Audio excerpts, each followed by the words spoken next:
Om.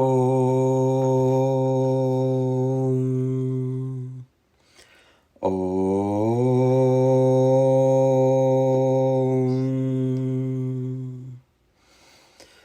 Om.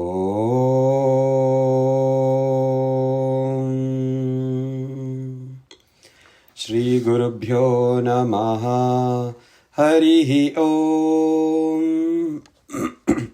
Gananam tva Ganapatigum Havamahe Kavim Kavinamupamashravastamam Jyeshtarajam Brahmanam Brahmanaspada Anashrinvan Nutibissida Sadanam Prano Devi Saraswati Vajebhirvajanivati Dhinama Vitriyavatu Ganeshaya Namaha Saraswatyai Namaha Shri Gurubhyo Namaha Harihi Om.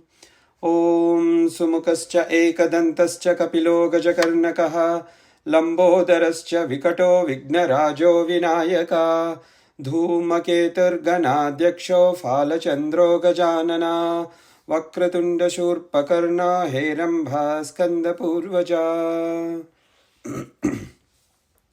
Om Gurur Brahma Gurur Vishnu Gurur Devo Maheshwaraha Guru Sakshat Param Brahma Tasmai Shri Gurave Namaha Gurave Sarva Lokanam Vishaje Bhavaroginam Nidhaye Sarva Vidyanam Dakshinamurtaye Namaha Om Namo Bhagavate Dakshinamurtaye Mahyam Medham Prajnam Prayachya Swaha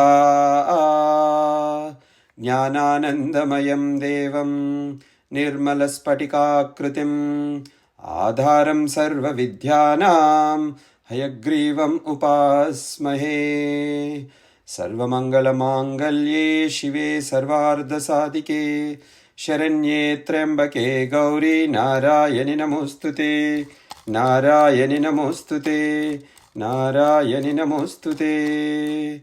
Om Shanti Shanti Shanti. So, last class we discussed about the first 12 mantras and how to chant in the loop.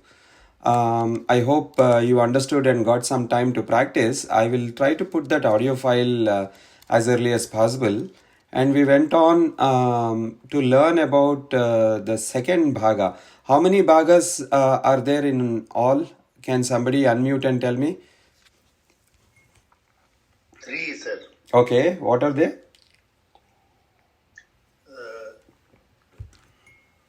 The first one.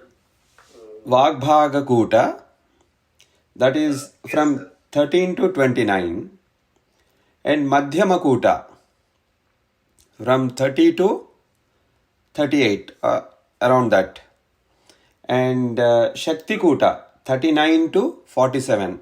Those are the three parts, bhagas. You can make notes.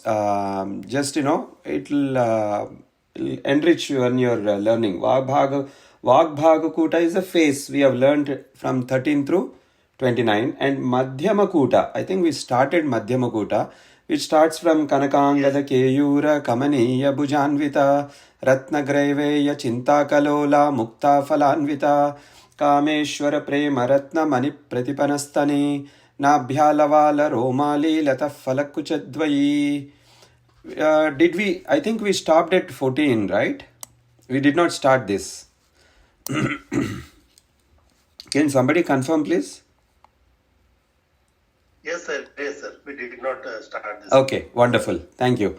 So, Kanakangada Keyura Kamaniya Bhujanvita Ratna Graiveya Chintakalola Mukta Falanvita. So, we stopped here. Then the next one is Kameshwara Prema Ratna Mani Prati Panastani.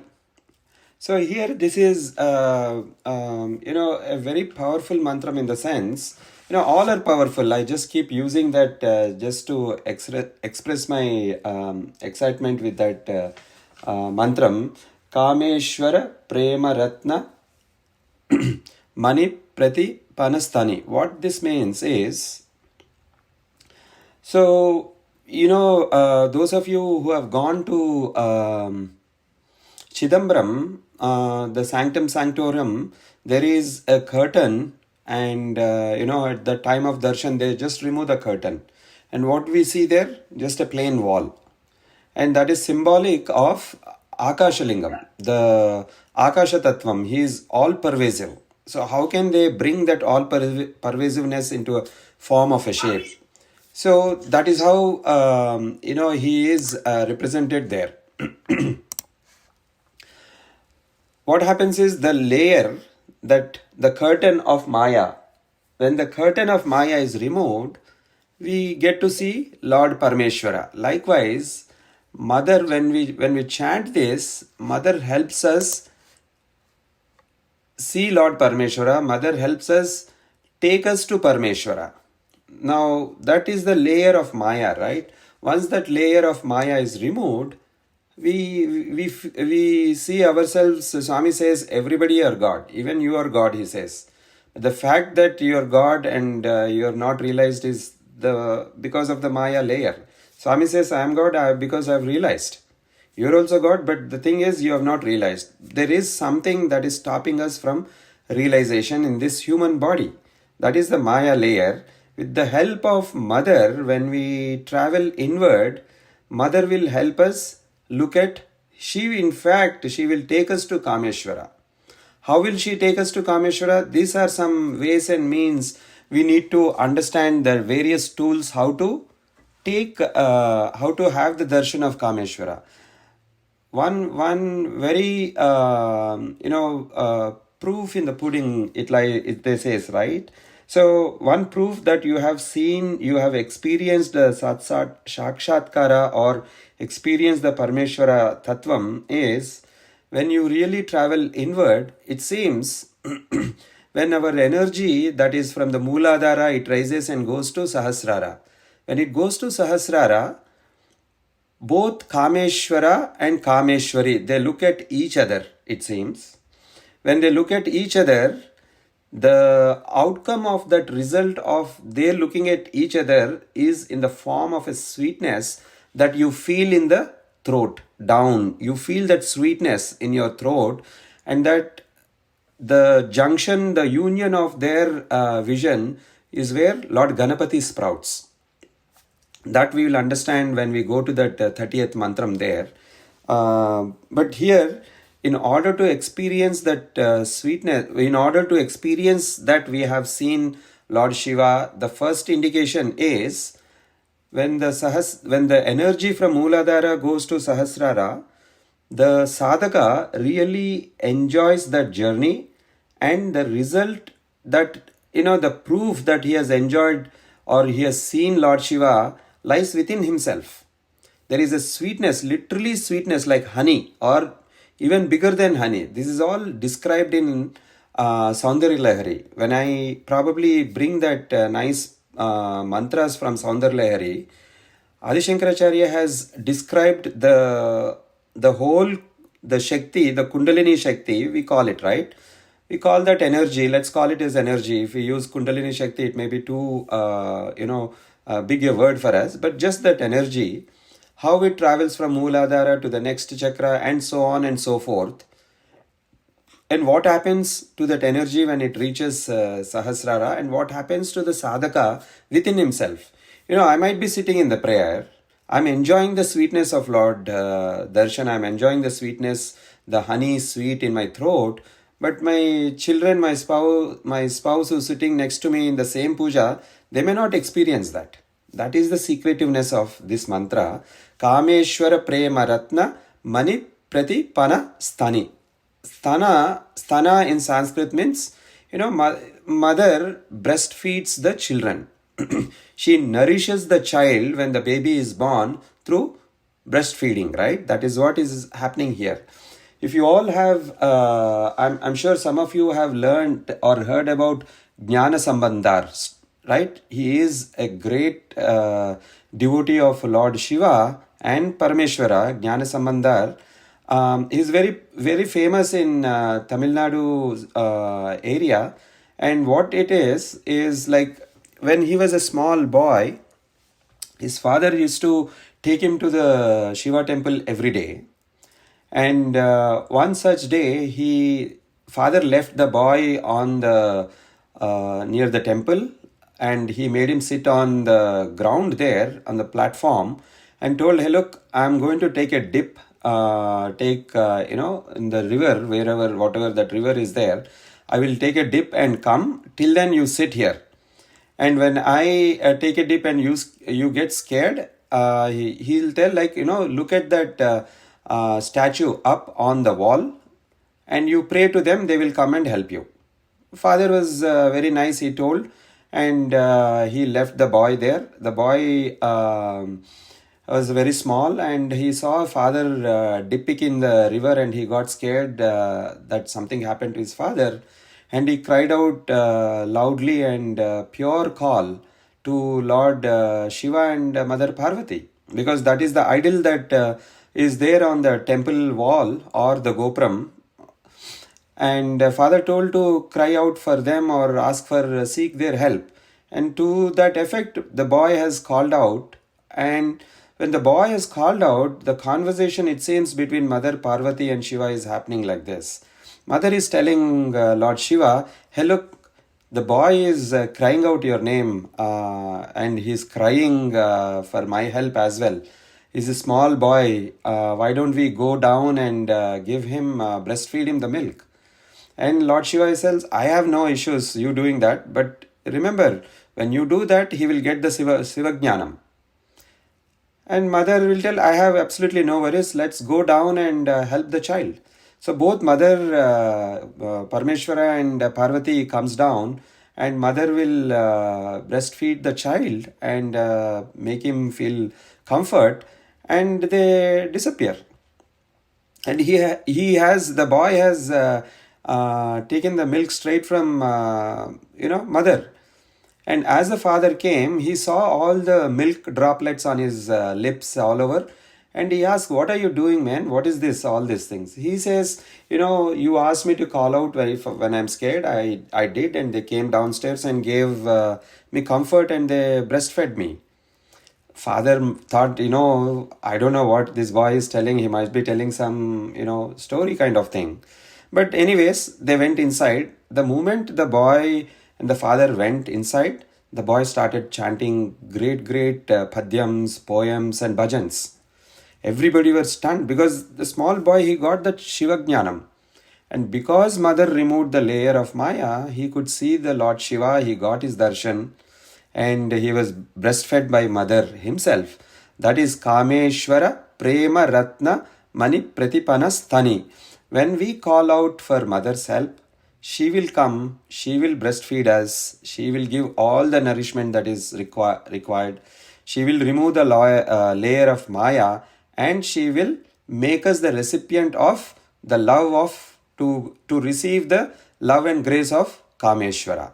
That is exactly what is happening in this line, Kameshwara Prema Ratna Mani Pratipana Sthani. So when we also call mother for help, and how should be the call? Should be very pure, right? No baggages, no attachments to that.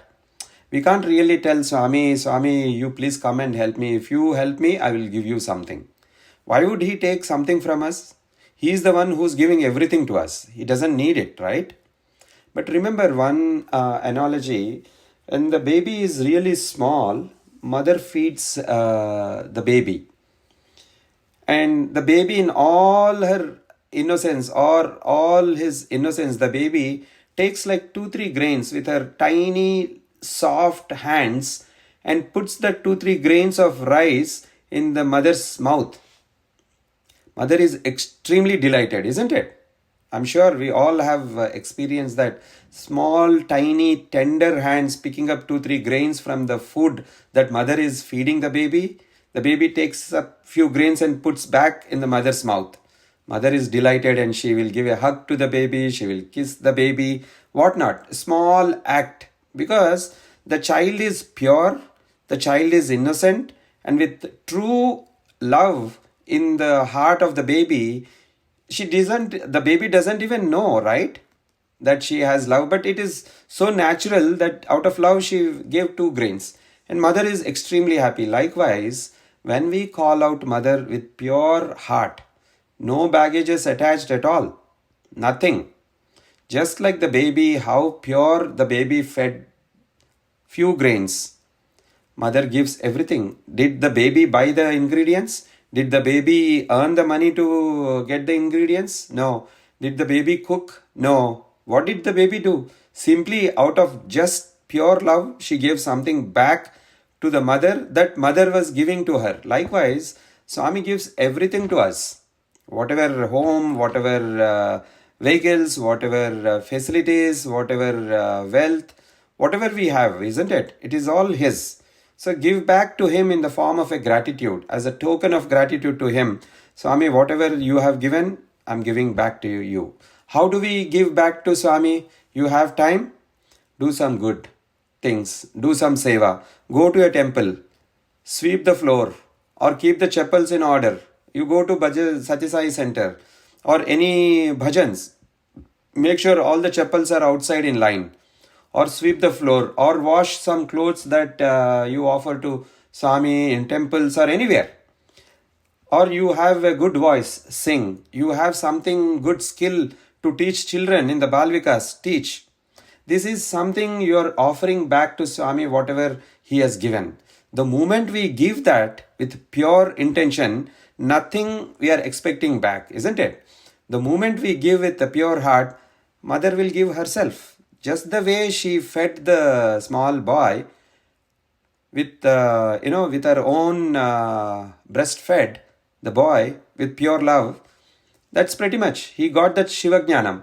And from there on, he is called as Jnana Sambandha. It so happened that the boy was clapping. The boy was on his father's shoulder, because the boy, he put him on his shoulder. You know, in India, when parents take the small children to the temple, because they put the baby on the head, on their shoulders, so that they can see the God very well. Because if they are tiny, they can't see. So they will usually keep them on their shoulders. Likewise, this father kept this Jnana Sambandha on his shoulders when they went inside the mandir to have darshan. This boy was so excited and chanting all the mantras. Everybody was stunned. Where is this boy getting all these things? And he was clapping so loudly with his hands. And father saw the scene that this boy is clapping so hard. His tender, tiny hands are becoming red with that. So what they did was, they threw a nice syllables from top. Like in Telugu, it is called Chidatalu. Like, they do bhajans with that, folk bhajans. So they throw that a pair of syllables from there, and this boy gets, and from there on, he was doing bhajans and singing kirtans and padyams, poems, or whatever you want to call. And he became a very staunch devotee of Lord Shiva and Mother Parvati. His name is called Jnana Sambandha. So it is a very powerful story to drive home the point that when we call with pure heart, Mother will come herself and feed us. Nabhyalavala romali latah falakkuchadvaye. Nabhyalavala romali latah falakkuchadvaya. Again, we are talking about mother breastfeeding, right? Her breast is so heavy with milk to feed all of us. She is feeding all of us, isn't it? One side of that breast is represented by sun, the other is the moon. Daytime photosynthesis happens because of sun. And we have so much of vegetation that we get to eat.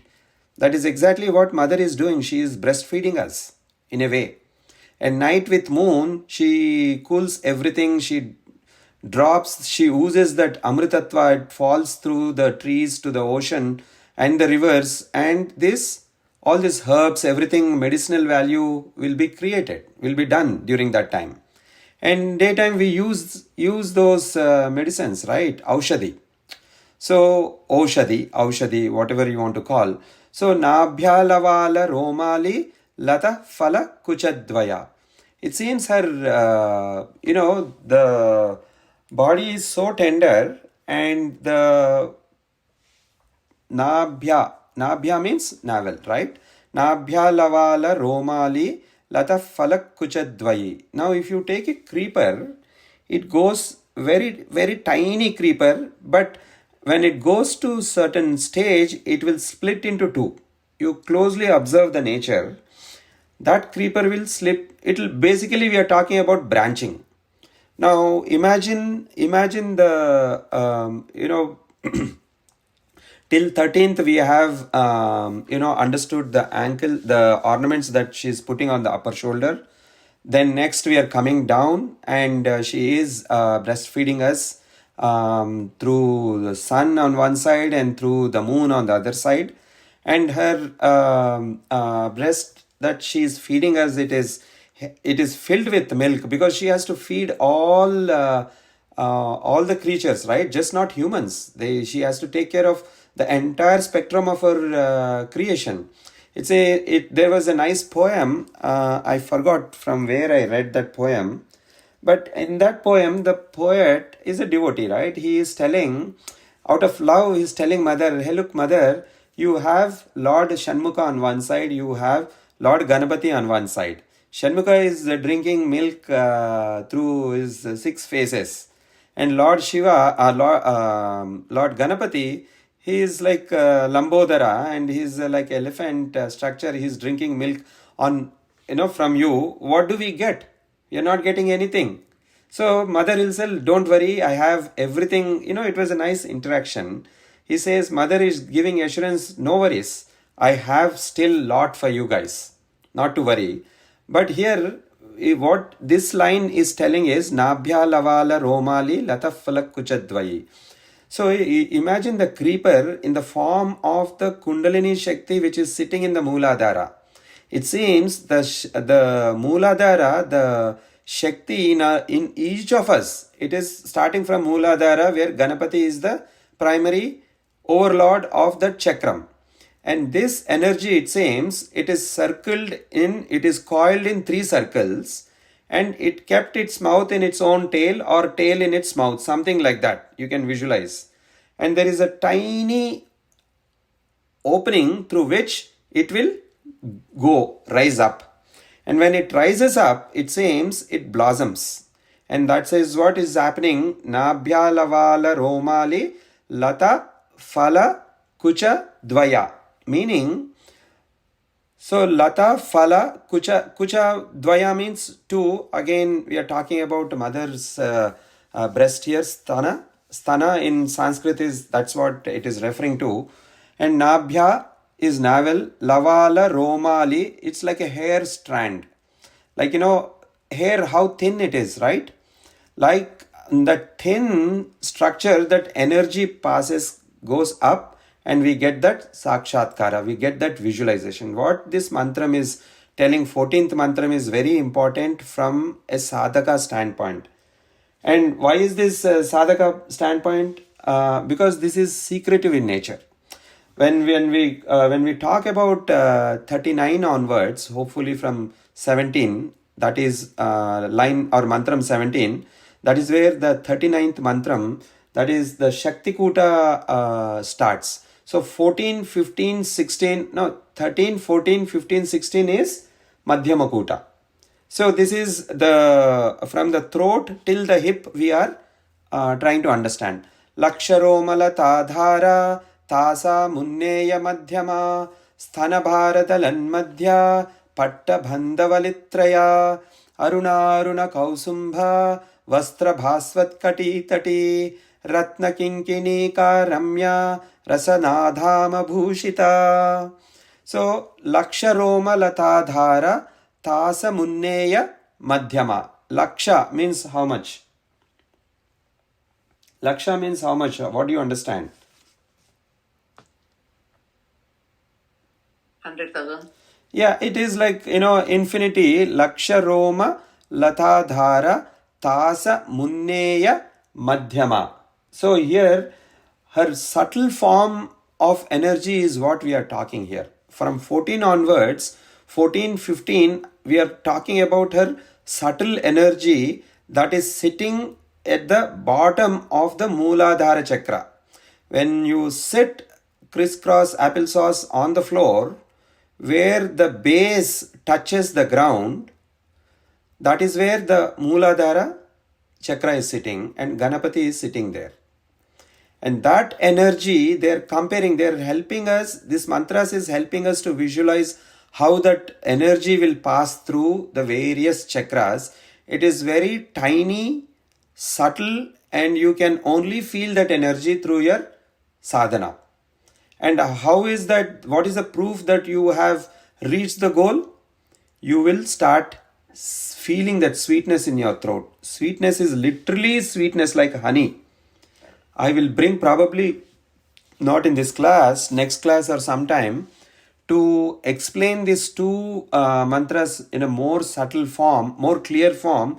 I will bring that Saundarya Lahari mantras and explain and come back to this mantras. In the interest of time, I am not going there. If I go there, that will be another 2-3 hours to come back. But here, Laksharoma Latadhara Tasa Munneya Madhyama Sthanabhara Dalanmadya Pattabandha Valitraya. So it seems sthana, again sthana, we are talking about mother's breast being completely filled with milk. Because it is filled with milk to feed us, it is so heavy that mother is bending forward, it seems, to feed all of us. When she is bending forward, her waist is so tiny, so thin like a hair strand, and it seems she is bending with that heaviness so much, her back can break. That is the tiny waist she has. Here we should be very broad-minded to understand this, that the energy is very subtle. It can break any time, means we can get distracted in no time. Because if our attraction towards this world is so much, because of our ruchi vasana, we bend down and we fall for it. Isn't it? The moment we bend down and fall, the back breaks, that's pretty much. But if we have this panchatanmatrakas, which we learned in the first few mantras, right? Shabda, Sparsa, Rupa, Rasa, Gandha. If they are in mother's hands, we are safe. But if they are in Smara or Manmada, Manmada's name is Smara, right? Smaratuna, Bhujangita, we chanted that. If these 5 arrows, Shabda, Sparsa, Rupa, Rasa, Gandha, if they are in Manmada's hand, that means we are running, we are chasing outward. But if it is in mother's hands, we are traveling inward. When we are traveling inward, regardless, mother is bending, right, to feed us. And her back can break because it is Laksharoma Latadhara Tasa Munneya Madhyama. Madhyama in the middle, her waist is so tiny like a hair strand. And Sthanabhara, because Bhara means heavy. Her breast is so heavy with the milk that she is kept ready to feed us. Madhya Patta Bandha Valitraya. In order to, and because she is bending, it seems there are 3 folds that are formed on her waist.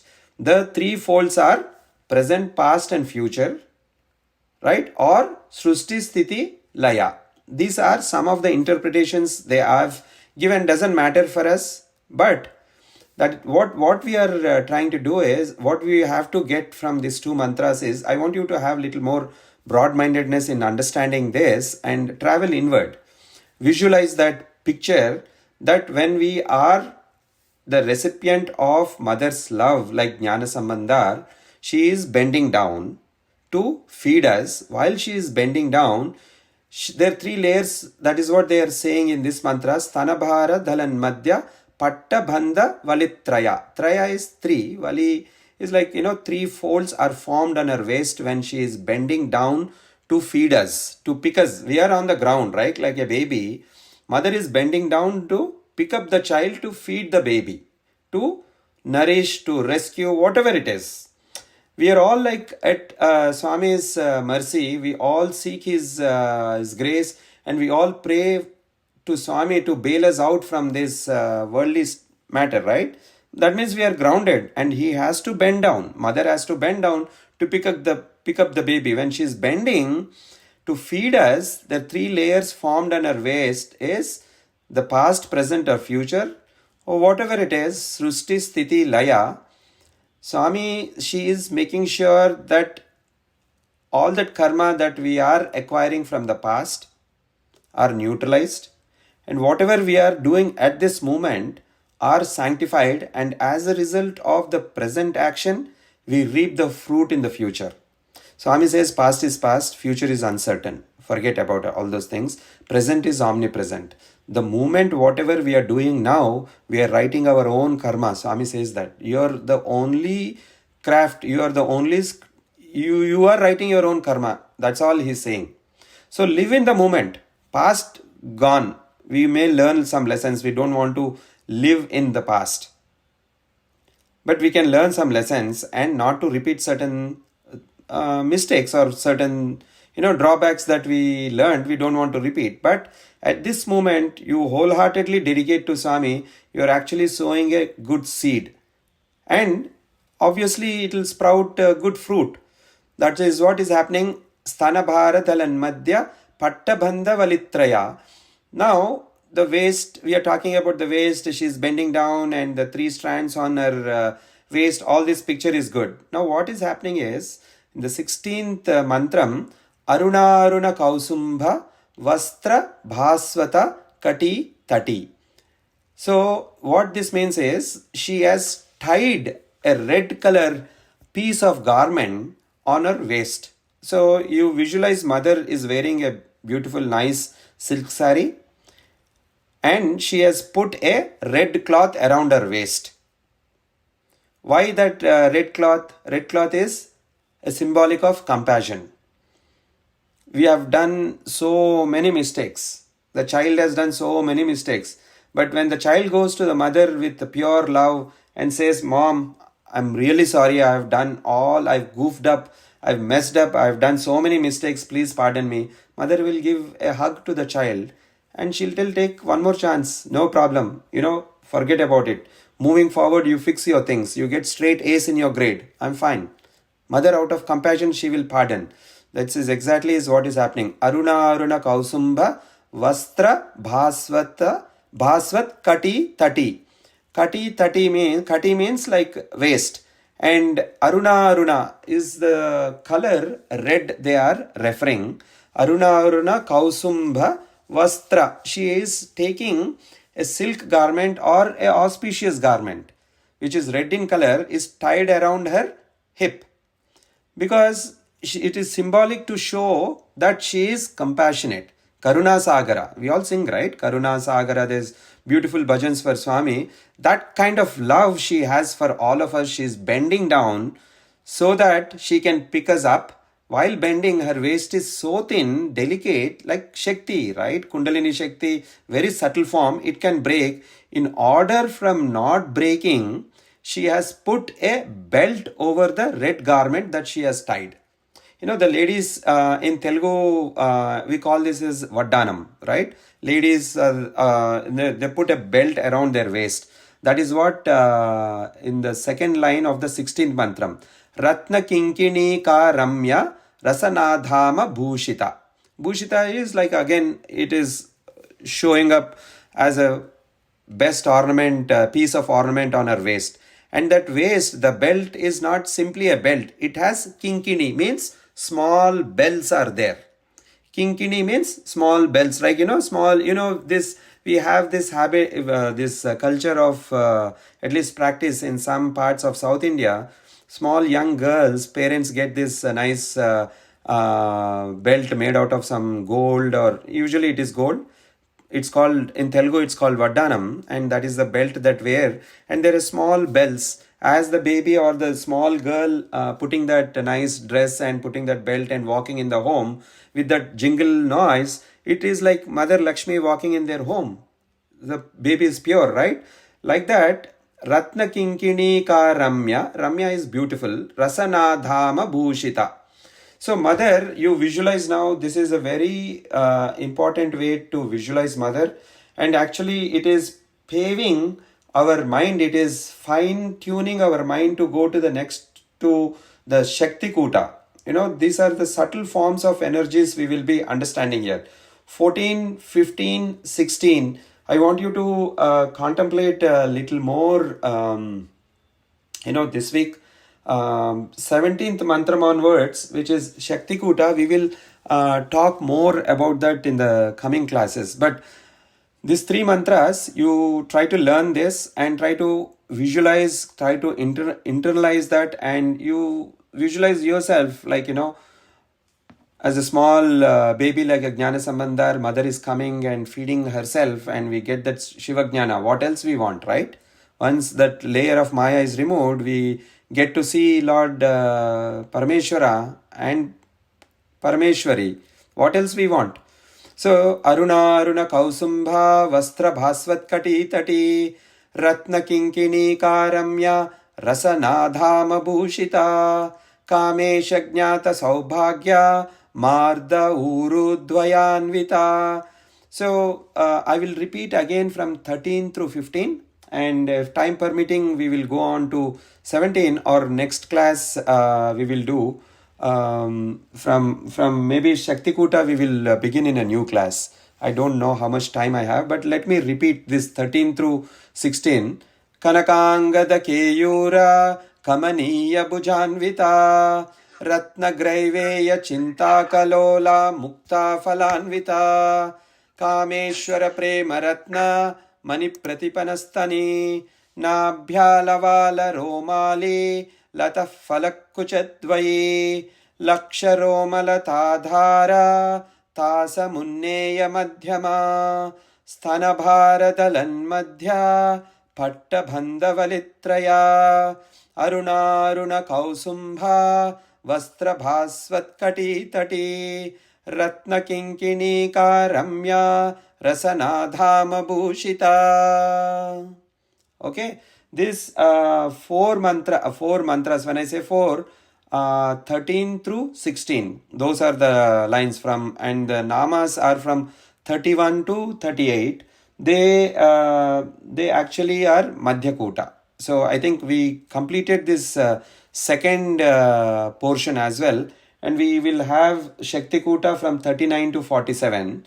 After that Shakti Kuta, mothers' names are there, but there is a beautiful names that are brought into this, and there is a lot of meaning, especially from mantra 9900 or somewhere. It explains how the baby is taking shape in the womb of the mother, and what kind of food the mother should be fed while the mother is carrying the baby in her womb. So it is very beautiful. There's 9 or 10 mantras. When we get there, it is so beautiful. Make notes, detail notes, and pass on this knowledge to anybody who is in the family way, who's carrying baby. In your family members, I'm sure somebody or the other will be going in that family way, right? You can give this, and each month what kind of food they need to eat, because the baby is growing slowly. They talk about the bone marrow, the flesh around the bone, the blood, the muscle, everything they will be talking, and the baby will be taking shape inside with all these things. But there is specific food that should be fed to the mother, so that the subtle form of the food is fed to the baby, and the baby gets good bones, good bone marrow, good blood, good muscles, good flesh, all these things, good hair. So many things can be fed to the baby. So those things are beautiful things are told in this whatever mantras we are learning. We will learn all those things as we move forward. So I think we will pause here. I will pause here and see if you have any questions. And I'm thinking loud because next Friday we have this Thanksgiving holiday. A lot of people will be traveling, and I'm thinking that we will not have class next Friday. And probably in December, I don't know. Again, it's a holiday season. A lot of people will be traveling. We will play it by the ear. But at least next Friday we will cancel, and we'll give time for all our members to have a good Thanksgiving celebration with their family and friends. But in December, we will see if we can have class. We will have. Otherwise, we will begin from January 1st onwards from this 17th mantram, which is Shakti Kuta. I will pause here and see if you have any questions. And Vijaya, how are we doing on the time, please? We do have 8:56, Sai Sravan. Okay, wonderful. We have 2 more minutes I can spend if you have any questions on this mantra. Otherwise, we will wrap up with closing prayers. Sairam, brother, I have a question, but it is about last class. In the last class, you mentioned about Narayana Suktam, I think. You said it will help in meditation. Is that right? Is it Narayana Suktam? Yeah, Narayana Suktam, correct. Okay, if you listen and chant it, it will help you in meditation.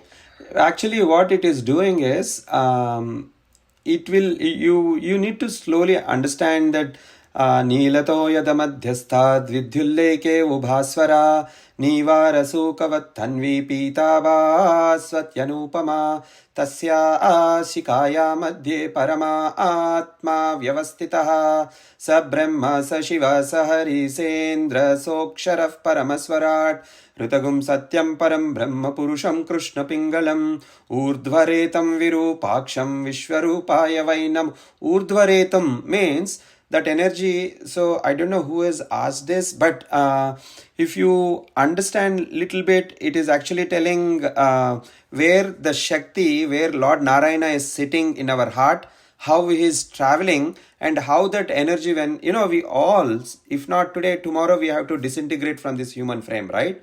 When the time comes for us to disintegrate from this human frame, that energy should go from Sahasrara. Urdhvaretam virupaksham vishwarupaya vai namo namaha. Urdhvam is upwards. That energy should go upwards. When the energy is leaving from this human body, because human body has 9 holes, right? And there are so many pores on the human body, the energy can go from anywhere. But if that energy, the life force from our human frame goes from the Sahasrara, that means we have gone back to the source. There is no rebirth for us. That is the indicator. How do we get to that stage? Narayana Suktam will help you focus, be steady on that, and slowly understand that. So you keep chanting and chanting and chanting. Sometimes we don't need to know the meaning of it. If you know it is good. Let's say in a classroom or Sai Sravan, it is 8:58. Okay, 1 minute, I'll close this. Thank you for keeping me on check. So I'll just No problem. Yeah, thank you. I will tell this and close it. Let's say in a room there are a mixture of people. There are learned people, there are middle-aged people, and there is a baby. And let's say I'm just giving it myself in that example. I'm sitting in that room. The baby calls out my name. I will look at the baby. And somebody, middle-aged people and the elderly people call me out. I will look at them, isn't it? For that matter, anybody. When they call our name, we will look at them. The elderly people may know the meaning of my name, Sai Sravan, what it means they may know. The small baby doesn't know what it is. He just calls out the name.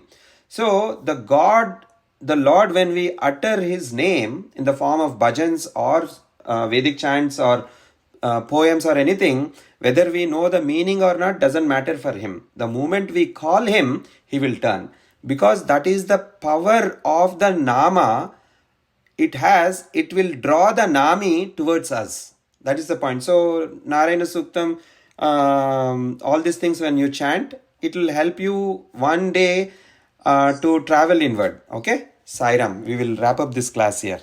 Om yadakshara padabrastam matra hinam tu yad bhavet tat sarvam kshamyatam deva narayana namostute visarga bindu matrani padapadaksharaani cha nyunani chani riktani kshamasva saishvara aparada sahasrani kriyamte harnishanmaya dasoyamiti mammatva kshamasva saishvara anyadha sharanam nasti tvameva sharanam mama तस्मात् कारुण्य भावेन रक्ष रक्ष साई ईश्वर हरि ओम तत्सत् श्री साई ईश्वरार्पणमस्तु. ओम स्वस्ति प्रजाभ्यः परिपालयन्तां न्यायेन मार्गेण महिं महिषाः गोब्राह्मणेभ्यः शुभमस्तु नित्यं समस्तलोकाः सुखिनो भवन्तु समस्तलोकाः सुखिनो भवन्तु समस्तलोकाः सुखिनो भवन्तु. Om Shanti Shanti Shanti. Sai Ram, everybody. Yeah. Sai Ram, Sai Ram, Sai Ram, Sai Ram. Sairam, brother. Sai Ram.